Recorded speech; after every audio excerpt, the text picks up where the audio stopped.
Service ಇವ್ರ ಕೈಲಿ ಕೊಟ್ಟವನಲ್ಲ, ದರಿದ್ರ ನನ್ನ ಮಗ ಸರಿಯಾಗೇ ಮಾಡಿಲ್ಲ. ನೋಡಿ ಆಯಿಲ್ ಲೀಕೇಜ್ ಆಗ್ತಿದೆ ಇಲ್ಲೆಲ್ಲ, ಕಾಣಿಸ್ತೀಯಾ? ಶೋರೂಮ್ ಬರೋಕ್ಕೆ ಮುಂಚೆ ನಮ್ದು ಅರ್ಧ ದಿನ ಲೀವ್ ಹಾಕ್ಬಿಟ್ಟು ಬಂದ್ಬಿಡ್ಬೇಕು, ಇಲ್ಲ ಅರ್ಧ ದಿವಸ ಫ್ರೀ ಮಾಡ್ಕೊಂಡು ಬರಬೇಕು.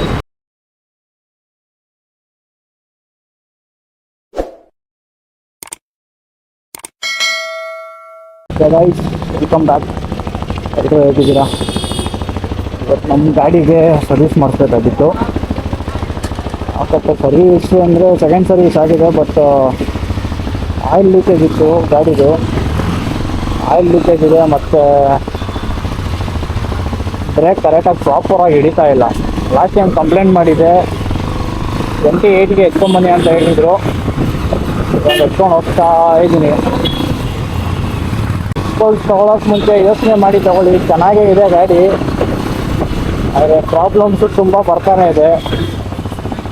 ನನ್ನ ಗಾಡಿ ಬಂದು ಮನೆ ಹತ್ರ ನಿಂತ್ಕೊಂಡಿರೋಕ್ಕಿಂತ ಜಾಸ್ತಿ ಶೋರೂಮಲ್ಲೇ ನಿಂತಿದೆ ನನ್ನ ಗಾಡಿ ಹೇಳ್ಬೇಕಾದ್ರೆ. Last time engine noise head change ಮಾಡಿಸಿದೆ. ಇವಾಗ ಬ್ರೇಕ್ ಪ್ರಾಪರಾಗಿ ಹಿಡಿತಿದೆ, ಬಟ್ ಪ್ರಾಪರಾಗಿ ಹಿಡಿತಾ ಇಲ್ಲ ಬ್ರೇಕೊಂದು ಪ್ರಾಪರಾಗಿ ಹಿಡಿತಾ ಇಲ್ಲ. ಮತ್ತು ಆಯಿಲ್ ಲೀಕೇಜ್ ಆಗ್ತಿದೆ ನನ್ನ ಗಾಡಿದು. ಓ ಪೆಟ್ರೋಲ್ ಬೇರೆ ಬಿಂಗ್ ಬಿಂಗ್ ಅಂತಿದೆಯಲ್ಲ, ಅವರು ಬಿಂಗ್ ಬಿಂಗ್. ಹೋಪ ಅಣ್ಣ,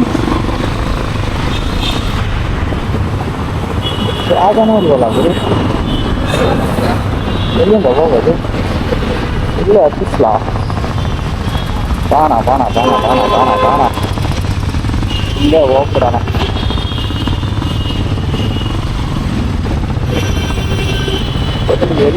ಎಲ್ಲಿ ಹಾಕೋದು? ಎಲ್ಲಿ ನೋಡಿ ಆಯಿಲ್ ಲೀಕೇಜ್ ಆಗ್ತಿದೆ ಇಲ್ಲೆಲ್ಲ, ಕಾಣಿಸ್ತೀಯಾ? ಪ್ರಾಪರಾಗಿ ಕಾಣಿಸ್ತಲ್ಲ ನಿಮಗೆ, ಇದೆಲ್ಲ ಆಯಿಲ್ ಲೀಕೇಜ್ ಆಗ್ತಿದೆ. ಮತ್ತು ಬ್ರೇಕು ಕರೆಕ್ಟಾಗಿ ಹಿಡಿತಾ ಇಲ್ಲ. ಬ್ರೇಕ್ ಪಡೆಲ್ಲ ಕ್ಲೀನಾಗೇ ಇದೆ, ಆದರೂ ಬ್ರೇಕ್ ಹಿಡಿತಾ ಇಲ್ಲ. ಅದೊಂದು ಪ್ರಾಬ್ಲಮ್ಮು, ಎರಡೇ ಪ್ರಾಬ್ಲಮ್ ಸದ್ಯಕ್ಕೆ. ಶೋರೂಮ್ ಬರೋಕ್ಕೆ ಮುಂಚೆ ನಮ್ದು ಅರ್ಧ ದಿನ ಲೀವ್ ಹಾಕ್ಬಿಟ್ಟು ಬಂದ್ಬಿಡ್ಬೇಕು, ಇಲ್ಲ ಅರ್ಧ ದಿವಸ ಫ್ರೀ ಮಾಡ್ಕೊಂಡು ಬರಬೇಕು. ಬಂದರೆ ಒಂದು ರೆಸ್ಪಾನ್ಸ್ ಕ್ಲೀನಾಗಿ ಮಾಡಲ್ಲ, ಬೇಗ ಏನಾಯಿತು ಅಂತ ರೆಸ್ಪಾನ್ಸ್ ಮಾಡಲ್ಲ, ತುಂಬ ಕಷ್ಟ. ಸೊ ಅವ್ರಿಗಾದ್ರೂ ಹೇಳಿ ತೊಗೊಳಕ್ಕೆ ಗಾಡಿ. ಎಲ್ಲ ವೆಯ್ಟ್ ಮಾಡ್ತಾನೆ ಕೆಲ್ಸಕ್ಕೆ ಹೋಗ್ಬೇಕು ನಾನು. ಲಾಸ್ಟ್ ಟೈಮ್ ಬಂದಾಗಲೂ ಇದೆ ಕಂಪ್ಲೇಂಟು. ಯಾಕೆ ಬ್ರೋ, ಏನಾಯಿತು ನಿಮ್ಮ ಗಾಡಿ? ನಂದ ನಾರ್ಮಲ್ ಸರ್ವಿಸ್ ಬಿಡ್ಬೇಕಾದ್ರೆ ಸರಿಯಾಗಿ ಸರ್ವಿಸ್ ಮಾಡಿರ್ಲಿಲ್ಲ. ಇಲ್ಲಿ ಯಾವಾಗಲೂ ಅಷ್ಟೇ ಸರ್ವಿಸ್ ಅಂತ ಕರೆಕ್ಟಾಗಿ ಮಾಡಲ್ಲ. ಎಲ್ಲ ಬೈದ್ಬಿಟ್ಟು ಹೋಗ್ಬಿಟ್ಟು ಹೋಗಿದ್ದೀನಿ, ಈಗ ರೆಡಿ ಮಾಡಿದ್ದ ಅವನೇ, ಅದಕ್ಕೆ ಮಾತಾಡಿದ್ದೀನಿ. ರೆಸ್ಪಾನ್ಸು ಕರೆಕ್ಟಾಗಿ ಮಾಡ್ತಾ ಇಲ್ಲ ಇಲ್ಲಿ. ಗಾಡಿ ಅವನು ಹೆಚ್ಚಿ ಕೊಲಾಬ್ರೇಷನ್ ಮಾಡೋನೆ ಚೆನ್ನಾಗೈತೆ, ಅಂದ್ರೆ ಸರ್ವಿಸ್ ಇವ್ರ ಕೈಲಿ ಕೊಟ್ಟವನಲ್ಲ, ದರಿದ್ರ ನನ್ನ ಮಗ ಸರಿಯಾಗೇ ಮಾಡಿಲ್ಲ. ನನ್ನ ಒಬ್ಬನ ಕಂಪ್ಲೇಂಟ್ ಅಂದ್ಕೊಂಡಿದ್ದೆ, ಇಲ್ಲಿರೋರು ಪಾಪ ಬೈಕ್ ಇಲ್ಲಿ ಎತ್ಕೊಂಬರೋರ್ದು ಎಲ್ರಿಗೂ ಕಂಪ್ಲೇಂಟೆ. ಕರೆಕ್ಟಾಗಿ ಸರ್ವಿಸ್ ಮಾಡ್ತಾ ಇಲ್ಲ, ರೆಸ್ಪಾನ್ಸ್ ಮಾಡಲ್ಲ, ಬೇಗ ಕೊಡಲ್ಲ ಅಂತ. ಸುಮ್ಮನೆ ತಲೆನೋವುಗಳು ಇದೆ. ಡಿ ಕೆ ಅಂದರೆ ಮೆಟ್ರೋ ಸ್ಟೇಷನ್ ಇದೆಯಲ್ಲ, ಇಲ್ಲಿ ಮೆಟ್ರೋ ಸ್ಟೇಷನ್ ಪಕ್ಕದಲ್ಲೇ ಇರೋದು ಪ್ರೀಮಿಯರ್ ಶೋರೂಮು. ನೋಡಿ ಇಲ್ಲಿ ಬರೋಕ್ಕೆ ಮುಂಚೆ ಯೋಚನೆ ಮಾಡ್ಕೊಂಡ್ಬನ್ನಿ, ಹುಷಾರು. ಬೇರೆ ಕಡೆ ನಿಮಗೆ ದೂರ ಆದರೂ ಪರವಾಗಿಲ್ಲ, ಬೇರೆ ಕಡೆ ಹೋಗಿ.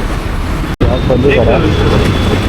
ಸೊ ಬ್ರೇಕು ಹಿಡಿತಾ ಇಲ್ಲ, ಲಾಸ್ಟ್ ಟೈಮ್ ಕಂಪ್ಲೇಂಟ್ ಮಾಡಿದ್ನಲ್ಲ, ಅದು ಬ್ರೇಕ್ ಹಿಡಿತಾ ಇಲ್ಲ. ಅವ್ರು ಹೇಳಿದ್ದಾರೆ ಅದೇನು ಅದು ಚೆಕ್ ಮಾಡ್ತೀನಿ ಅಂತ ಹೇಳಿದ್ದಾರೆ ಇವರು. ಅದೇನಾದರೂ ಬೆಂಡಾಗಿದ್ರೆ ಅದಕ್ಕೂ ಬ್ರೇಕ್ ಹಿಡಿಯಲ್ಲ, ಬ್ರೇಕ್ ಪಡೆಲ್ಲ ಕರೆಕ್ಟಾಗಿದೆ. ಮತ್ತೆ ಇಲ್ಲಿ ನೋಡಿ, ಮತ್ತೆ ಆಯಿಲೆಲ್ಲ ಲೀಕ್ ಆಗ್ತಾ ಇರೋದು. ಲಾಸ್ಟ್ ಟೈಮ್ ರೆಡಿ ಮಾಡಿದ್ರಿ ನೋಡಿ, full leak. Water pump replacement ಏನೂ ಮಾಡಿಲ್ಲ ಲಾಸ್ಟ್ ಟೈಮ್. ಜಸ್ಟ್ ಇದನ್ನ ಟೈಟ್ ಮಾಡಿ ಕೊಟ್ಟಿದ್ರು ಅಷ್ಟೇ ವಿಘ್ನೇಶ್ ಬ್ರದರು. ನನ್ನ ಗಾಡಿ ತೊಗೊಂಡಾಗಿಂದ ಬ್ರೋ ಮನೆ ಹತ್ರ ಜಾಸ್ತಿ ನಿಲ್ಸಿಲ್ಲ, ಈ ಶೋರೂಮಲ್ಲೇ ಜಾಸ್ತಿ ನಿಲ್ಸಿರೋದು. ಸೀರಿಯಸ್ ಆಗಿ. ಚೇತನ್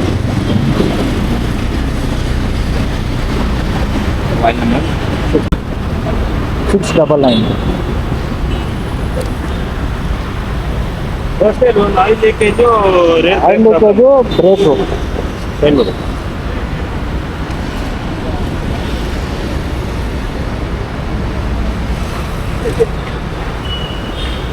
ಸರ್ವಿಸ್ ಕೊಡ್ತಿರೋದ? ಸರ್ವಿಸ್ ಆಗಿದೆ. ಆಯಿಲ್ ಲೀಕೇಜು ಮತ್ತೆ ಬ್ರೇಕು ಬೈಕ್ ತೊಗೊಂಡಾಗಿಂದ ಹಿಡಿತಾನೆ ಇಲ್ಲ ಅದು. ಅದು ಬಿಡಿ, ಅದು ನಾರ್ಮಲ್ ಬಂದು ಬಿಟ್ಟು ನನಗೆ ಬೇಜಾರಾಗ್ಬಿಡು. ಮನೆ ಹತ್ರನೇ ಜಾಸ್ತಿ ಗಾಡಿ ನಿಲ್ಸಿಲ್ಲ ನಾನು, ಇಲ್ಲೇ ನಿಲ್ಸಿರೋದು. ಇಂಡಿಕೇಟರ್ ರೆಡಿ ಮಾಡಿಲ್ಲ ಅದು. ಅವ್ರು ಈ ಕಡೆ ಕರ್ಕೊಂಡು ಹೋಗ್ತಿದ್ದಾರೆ.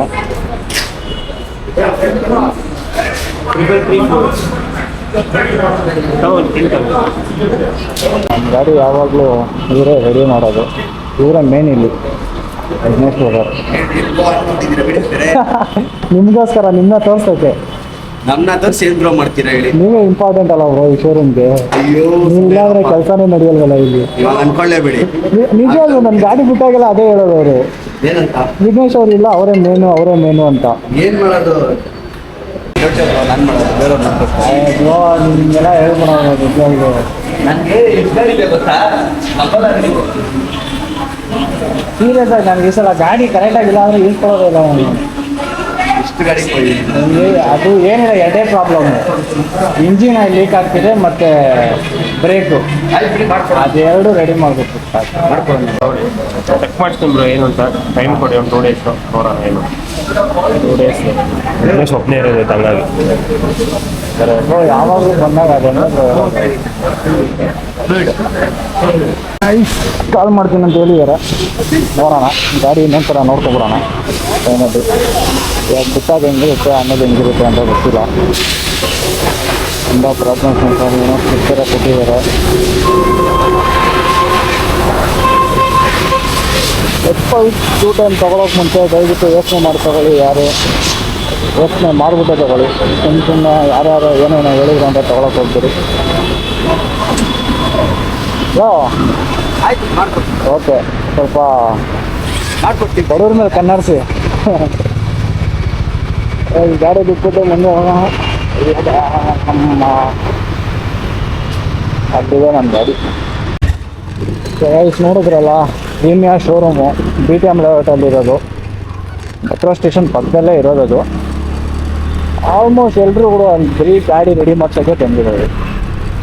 ಹೇಳಿದ್ರೆ ಕರೆಕ್ಟಾಗಿ ರೆಸ್ಪಾನ್ಸ್ ಮಾಡ್ತಾ ಇಲ್ಲ, ಕರೆಕ್ಟಾಗಿ ರೆಡಿ ಮಾಡಿಕೊಡ್ತಾ ಇಲ್ಲ. 1 ವಾರ ಆಯಿತು, 15 ದಿವಸ ಆಯಿತು ಗಾಡಿ ಬಿಟ್ಟು, ಕರೆಕ್ಟಾಗಿ ರೆಡಿ ಮಾಡಿಕೊಡ್ತಾಯಿಲ್ಲ. ಬರೀ ಅದೇ ಕಂಪ್ಲೇಂಟ್ಗಳು. ನೀವು ಬೈಕ್ ತೊಗೊಬೇಕಂದ್ರೆ ಗುರು ವೆಯ್ಟ್ ಮಾಡಿ, ಅರ್ಜೆಂಟ್ ಪಡಬೇಡಿ, ವೆಯ್ಟ್ ಮಾಡಿ ಆರಾಮಾಗಿ ತೊಗೊಳ್ಳಿ, ಯೋಚನೆ ಮಾಡಿ ಒಳ್ಳೆಯ ಗಾಡಿ ತೊಗೊಳ್ಳಿ. ಎಕ್ಸ್ಪಲ್ಸ್ ಕೂಡ ಒಳ್ಳೆ ಗಾಡಿನೇ, ಬಟ್ ಪ್ರಾಬ್ಲಮ್ಸ್ ತುಂಬ ಬರ್ತಿದೆ. ನಂದೊಬ್ಬಂದಲ್ಲ, ರಿವ್ಯೂ ನೋಡ್ತಾನೆ ಇದ್ದೀನಿ ನಾನು ಯೂಟ್ಯೂಬಲ್ಲಿ. ತುಂಬ ಜನ ಹಾಕ್ತಿದ್ದಾರೆ. ಒಬ್ಬೊಬ್ರು ಹೇಳ್ತಾರೆ ಏನು ಪ್ರಾಬ್ಲಮ್ ಇಲ್ಲ ಅಂತ. ಅವ್ರ ಗಾಡಿಗೆ ಏನು ಪ್ರಾಬ್ಲಮ್ ಬಂದಿರಲ್ಲ ಅದಕ್ಕೆ. ಆಲ್ಮೋಸ್ಟ್ 100ಅಲ್ಲಿ ಒಂದು 80% ಗಾಡಿಗಳೆಲ್ಲ ಬರೀ ಪ್ರಾಬ್ಲಮ್ಮೇ.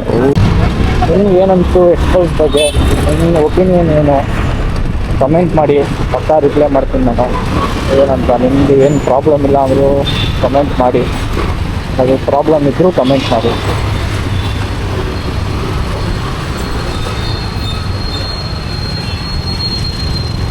ಎಲ್ರಿಗೂ thank you so much. Bye bye.